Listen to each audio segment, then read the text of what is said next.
Hey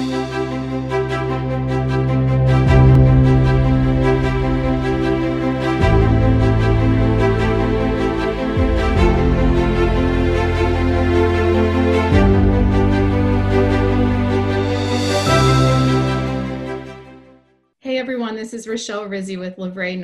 I'm here with the co-owner and CEO of McCreas Candies, Kate McCrea. I am really excited to have her here today. She and I met through Small Giants. You've heard me say this group a million times now, but it is a great community of entrepreneurs that have connected me with so many like-minded people who lead with their heart and really want to be of service to everyone, not just their clients, but the other people that they meet.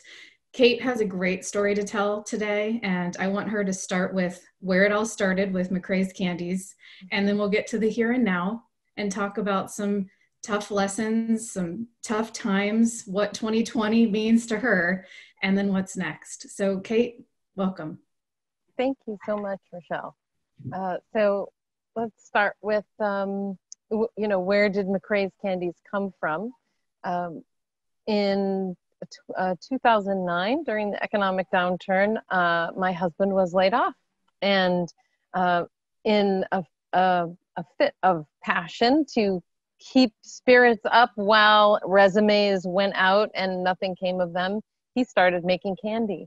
It's a passion of his. He loves candy, and when you give it away, people are so happy. And that's what he was doing to keep his own morale up and to bring smiles to those friends of ours who were also struggling. And one friend in particular had a little girl who was in a body cast over Halloween. And he said, none of that. We're going to make some candy for her.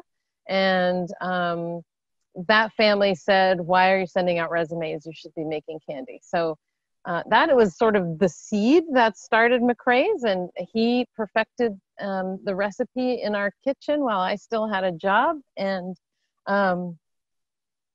soon we were in a shared kitchen. I also was laid off. I jumped on board. We went into our shared kitchen space and we did proof of concept at farmers markets. I mean, it just kind of took off from there. We recruited a neighbor of ours who had owned a restaurant for 30 years, and his expertise came on board. We found our own kitchen. It's been an incredible ride. We're now in about 1,400 retailers across the country. We have a corporate sales program.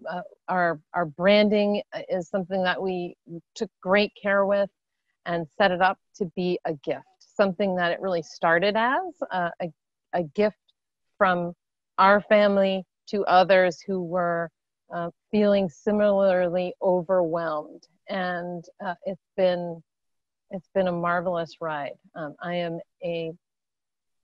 I think of myself as a creative, more as an artist than a businesswoman. It's been a tremendous learning process, but I embrace the overlap of the two. So I think that's the nutshell seed story of McCreas. Yeah, and it is a good story, and I can see that with you. I mean, it takes a lot of vision and mental power to create anything, and caramels and these candies are to die for. If you haven't tried them, you must. It is such gift it to yourself. These are not just for everybody else. And I'm not a super sweet person, but when it comes to dark chocolate or caramel, so good, just delicious. So congratulations on creating an amazing product. And you're in several retail stores, correct? Oh, yes, many retail stores. We are more of a gift product, so we're not something that you're going to necessarily find in a grocery store to add to your cart, but you will find us at airports, at small mom and pop gift shops across the country. Some of the larger retailers also carry us, particularly in Q4. That's an interesting, as we get into talking about sort of what's going on currently, the retail arena is changing dramatically, COVID or no COVID. So it's been really interesting to see and to pay close attention to that and modify our business model as we go. But gift shops all over the country. So it's really exciting for us.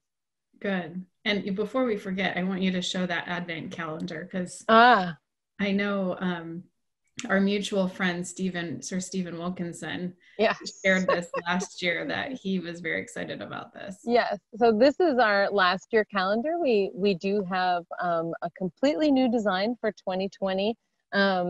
It's the same box, but different artwork. This calendar represents a collaboration among 3 New England businesses that we're very proud of. So the artwork is done custom for McCreas, which you'll see when you open it up. She actually based the inside artwork on our candy kitchen. So we're in partnership with the artist, and then we had the box made in Maine. So it's not only completely made in the US, but it's completely made in New England.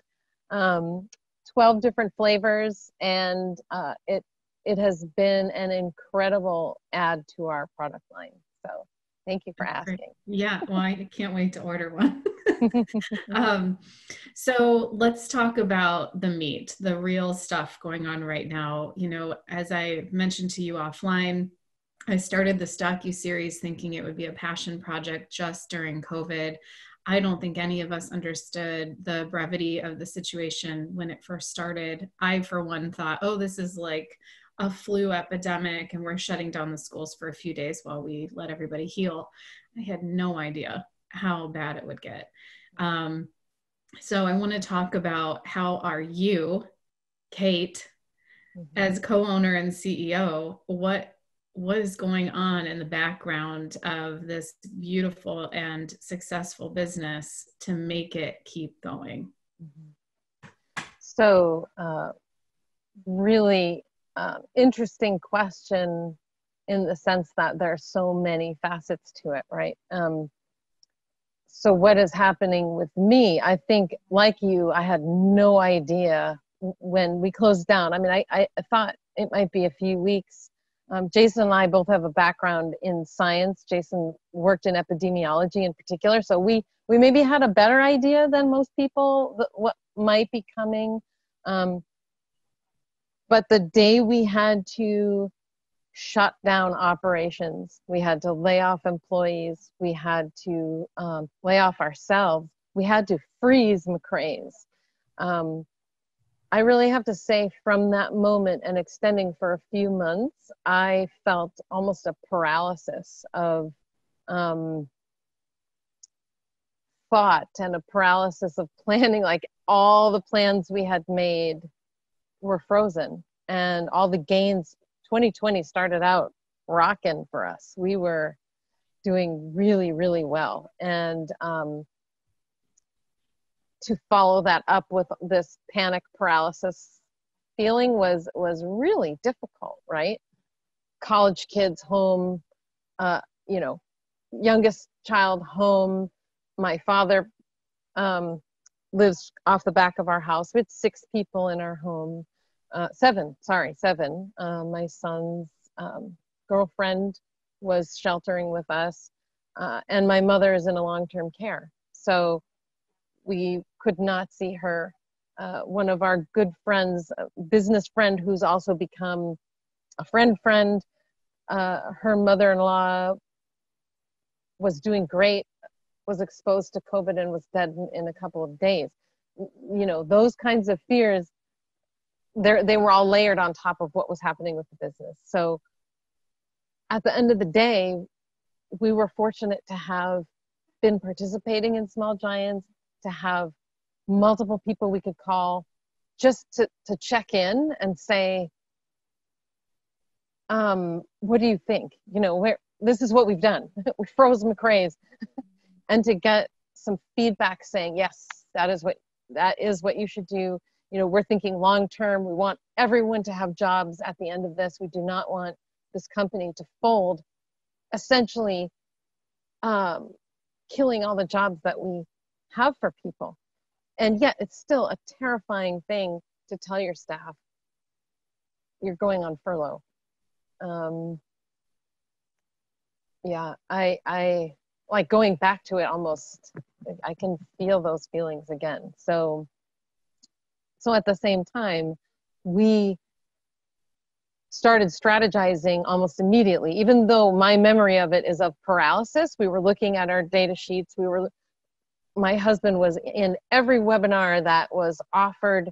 He was in touch with our banks immediately. He was applying for money and making sure we were doing it the right way. It was very confusing, if you recall, like, how does this PPP work? Like, no one really knew anything. And so we wanted to get the loans, but we also wanted to do it the right way and make sure the money was spent appropriately so that we were maximizing the benefit of the program and not setting ourselves up to get this PPP loan that was supposed to help us, but end up having it shut us down at the end of the day. If you looked at what those terms were initially, it was like, you can have this loan and then it's a 1 year or 2 year payback. Those payments would have put us out of business at the end of the day, right? So it was a tremendous amount of work that felt like the floodwaters are rising, get everything to high ground. It was survival work. And then we had to transition to strategic work, which we did a couple months ago now. And that's where we still are. Having said all that, I want to know if I answered your question or Yes, no, you I did. went down a certain track. Yeah, no, I was just reflecting back to we met for dinner earlier this year before all of this happened, mask free. It was probably one of my last like nice friend meals before the world shut down. And I was really grateful for that time because we both had such vulnerable stories. And in the middle of dinner, you received a call from one of our, we didn't know it at the time, but he had been a mentor to me as well. And you said, excuse me one moment, Norm is calling. And Norm is a, straight shooter. He tells you how it is, but one of the wisest mentors I have ever come across. And at the time, I believe you were going through some decision making on your growth. So go back before COVID as to kind of what that was all about, as much as you're willing to share. And then how far into COVID did you shut operations? Like, where were you? Like you said, when the state shut down, you just ceased operations immediately. So kind of talk about the timeline, because there are so many highs and lows when you run a business. And you said, going into 2020, you're doing great. And then you had some big decisions to make, and then COVID hit. So, I mean, wow, what a year. So exactly. So one of the issues that we've had for a long time, so two things. I sought Small Giants out because we needed to fully understand our financial situation and how we could improve it to the point where we would be able to move to new space. And we had been working with Norm on that, looking through and giving advice, which I really appreciate the way he approaches that, which is advice is something you look at, you evaluate it in terms of your own business, and then you choose to do or not do. It isn't a mandate, right? So we had been working really, really hard to liquidate credit card debt, make sure we were selling or nurturing our highest margin products for business. And in the beginning of 2020, we were up 20% in sales. We were considering buying a building, or just, we needed to do something. We need to do something about our space. We're in two separate, we have a production space and then a shipping, receiving, packing space. It's a challenge.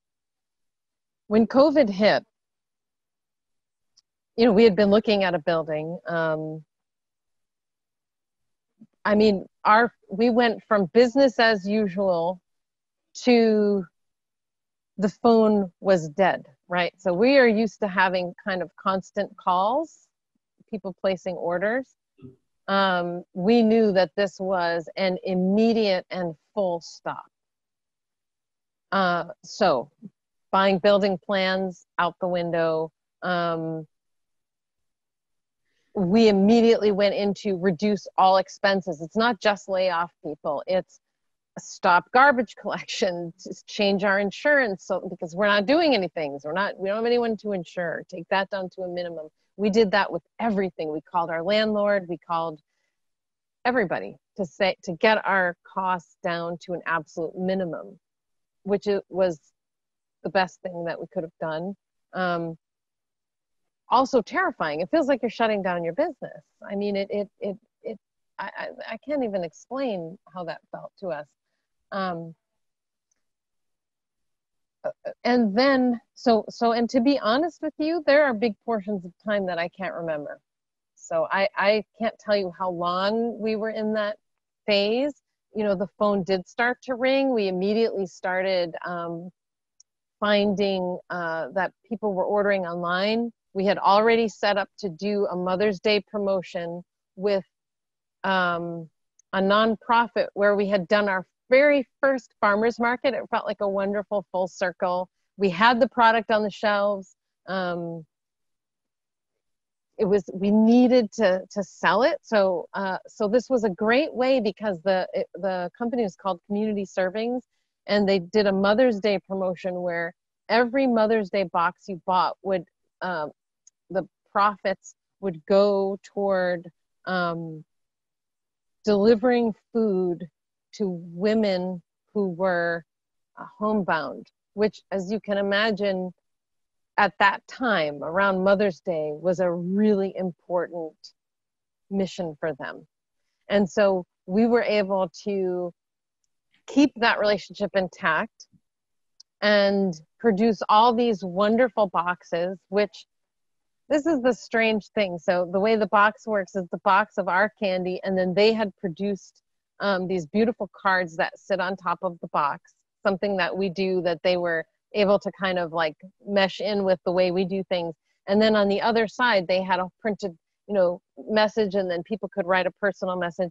So we got to sort of create the box, match the mailing label and the message, and put it together. But in that process, you see the love being sent from people to their moms. And then you also know that every box we send out, someone is getting a meal.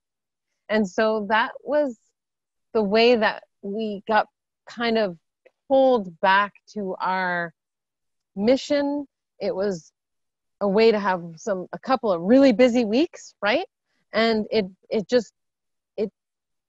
pulled us back into the present moment, and it got things rolling again emotionally, I think. I mean, we of course we were still filling our orders and everything. But it was a really wonderful way to get rolling. And I would say it was the beginning of coming back. So while business is still down, we're seeing that ramp up, I think, since Mother's Day, I would say. Oh, good. Well, you mentioned that there's a space in time where you don't remember much and it just kind of went dark. Is that because you and your husband were managing the business, mostly just the two of you, or did you keep anybody else on? I mean, is it the amount of like lack of sleep or stress, or what do you think did that? And I'm just wondering if you had anybody left to help you. So at first we had no one. And it was, I think, what was happening was panic. Like, just, are we really going to see this company, the demise of this? We just didn't know what was going to happen. But pretty quickly, we did bring back our shipping. For a while, it was just 3 of us here. So it was like Jason constantly managing the finances, me putting constant feelers out for how are we going to keep doing business, and Cheryl downstairs shipping orders for a few hours. I mean, a couple of hours of like web orders, didn't take all day, but that is not how we are used to operating in the terms of it felt very lonely here. I took a couple of pictures where lunchtime was my lunch on the big lunch table, and it felt awful. It really felt awful. Yeah. I can only imagine, because I think I can speak for all entrepreneurs and all of them.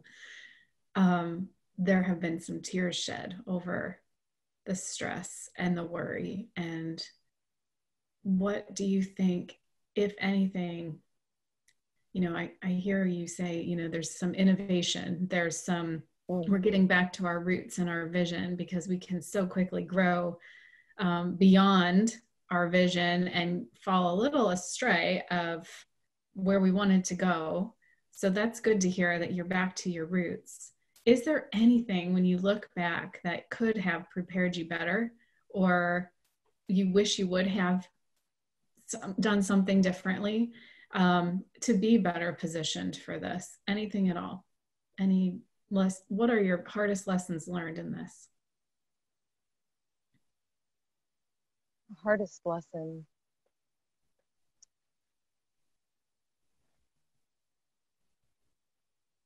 That's a really difficult question to answer. I feel like our hardest lesson we learned 2 years ago.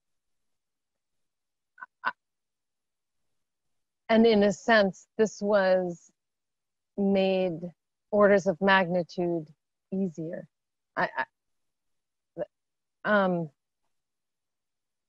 In other words, by seeing that we were in serious trouble 2 years ago and not being too proud to go to Small Giants and say, I went with a mission, and I approached people and said, we have a serious problem and I can't figure out what it is. And I found people who were willing to help me figure out what it was. And that was so humbling and in some cases humiliating, because you feel like we're making like classic mistakes, that we should know better not to do this. But we did. We went. We like swallowed that pill. I think the one thing that I might have done differently is maybe talk to our people more frequently one-on-one early on. But I have to say, I think we did. I think that we did the best that we could. Does that make sense? Oh, like yeah. I actually feel like we're going to come out of this stronger. Good. I believe that with you. I just know that we often have these times, and I think you're so in it still too, that you're not past it. So maybe it's too early to even ask that question. But I have no doubt that you handled that situation with care and compassion and strong leadership, doing the right thing for your business and, for your family. Because at the end of the day, as Sir Stephen will tell you, Sir Stephen Wilkinson, our friend in the UK, and this is where he and I align so strongly, is I'll say, you are not your business. And he will add to that and say, your business is your greatest asset. This is an investment. And it's no different than the stock market. And in fact, he teaches people how to measure your stock price.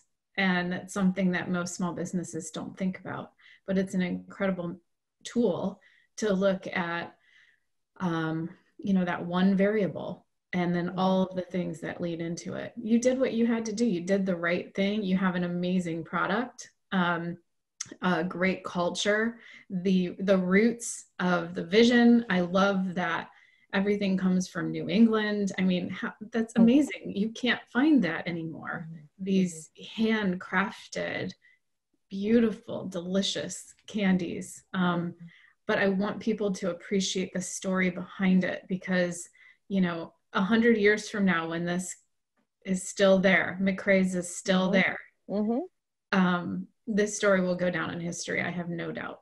So Interesting perspective. That would be really, really cool. I mean, so I have to say that, the thing about a crisis like this is that you have big, huge new problems, but you also have the same problems that you had before. I mean, maybe some of them go away because like the phone wasn't ringing, so we weren't having any problems like managing the phone, but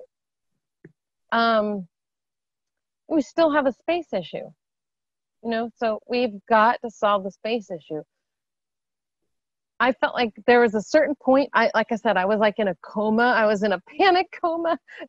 Yes, I was making decisions and I was doing things. I can barely remember what we were doing in order to make things work. But then there was one day where I woke up, right? I continued to do my self-care regimen, and that involved, I do now online Pilates classes. I had to go from, I like machine Pilates. I had to go to mat Pilates, which I hate. I used to be an instructor. I don't like mat Pilates. Well, I just said to myself, it doesn't matter. You get on that mat and you listen to the voice telling you what to do, and you just do it. Don't think about it. Don't dread it. Just do it. Get on that mat and listen to your friend and, instructor. She is telling you how to take care of yourself, and you're just going to do it. I also do breath work every Saturday with a collective of people from all over the world. I practice cold exposure when I can, which really, those are the things that relieve stress for me. I kept doing them even when it felt like they weren't working. And one day I woke up and I had some creative solutions that we had never thought of before. We're step by step every day. I'm like, I'm gonna move this shelf over here because I have a big picture, right? And the big picture is overwhelming. So just before this call, I moved a shelf. Last Saturday, I painted 2 walls. And before I got all the color down, I took a photograph and I had painted "Thrive in Place," because we've been sheltering in place, right? But now it's time we have to shelter right here where we are. This space that we have is the space that we have, and it's going to work for right now. It's not what we had planned, but we're going to make it work. That's the end of that's it. And that's all. very wise. That's what we do at McCreas. It's acceptance. It's acceptance, and it is truly being present. And I'm glad you brought up the self-care piece, because I'm just really sensitive to the fact that there's a huge mental health piece to this, and people get on this hamster wheel of not being able to focus, whether it's the sense of overwhelm. I'm pretty honest. I'm a single mom of 4 kids. We're going into virtual school. Just like in the spring when this started, we're back to the one-room schoolhouse. I think the teachers are doing a fantastic job and actually able to instruct, not just make assignments. So it is a little different and better going into the fall. But I find myself too, the self-discipline and the endurance needed to get through this has to start from in here. You have to want this. You have to believe you can, and you have to believe that this is okay. It's okay. We are all going to be okay. This will pass. We just don't know when. So take it day by day, minute by minute. And kudos to you, because I know your health regimen, and I've still not had the courage to do the ice bath. I tried it for a hot minute. I couldn't do it. So I'm still trying. But I know how important that is to you, and that helps you get and stay centered. So I think it's a great example for all of us. Even taking a walk and meditating, and it takes discipline to keep your routine. So I'm glad for you that you're able to do that. And I know that you have the support. And I love too, that when you're in the weeds and you're running the business again and you're doing all the day-to-day stuff, I can't even imagine how many little improvements you found along the way. And not that you don't trust your team, right? You're just seeing it from a different point of view again, because you had to go back in. And you probably also found some really amazing things that they had been doing that you didn't realize.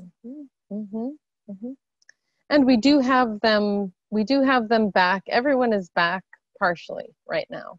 And because it's something that we had already been practicing, sort of like innovative thinking, we've come up with great, amazing things, ways of doing things that, gee, if we can't have anyone buy at our factory outlet, we don't want the public coming in there anymore.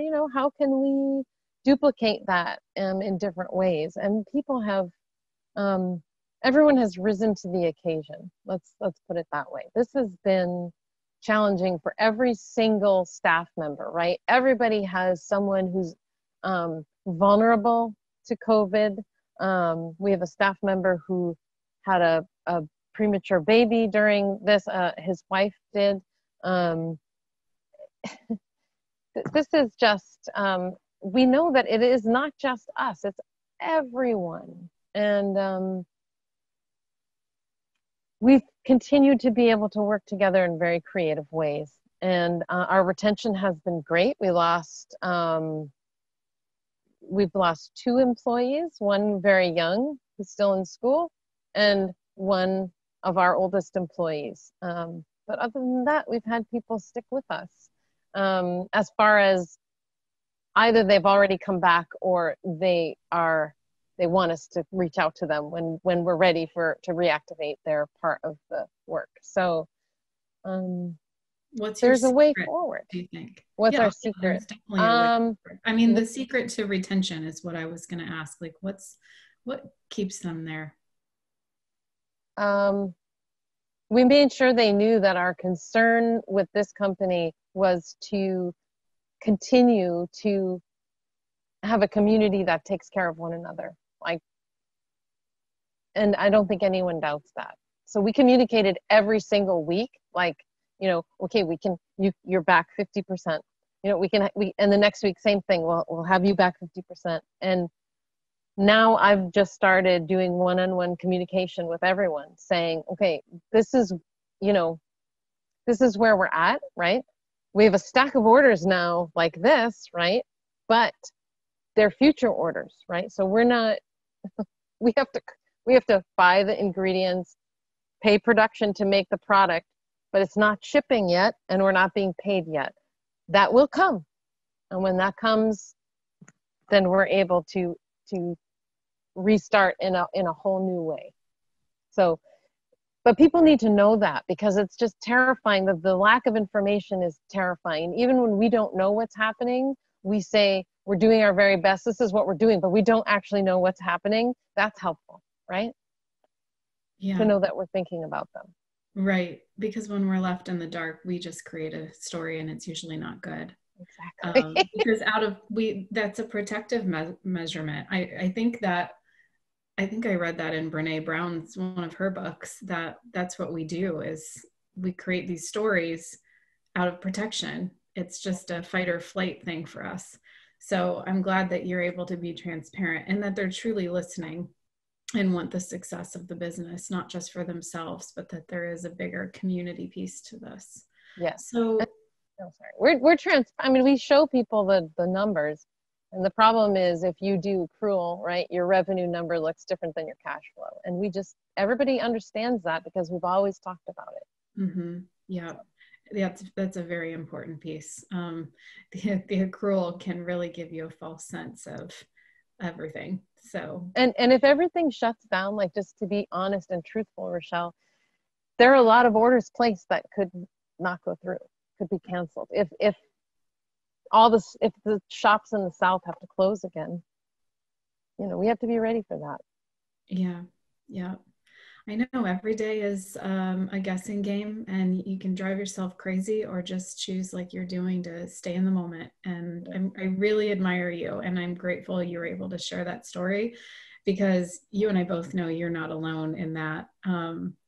Just so many people who touch in the hospitality industry, from food and fulfillment and hospitality services, are just really struggling. So I am praying hard that everybody can just keep going. And there is a time where you just have to accept that, there's science out there. So good for you for doing everything you can to keep this going. And I know you'll have a 100-year story to tell.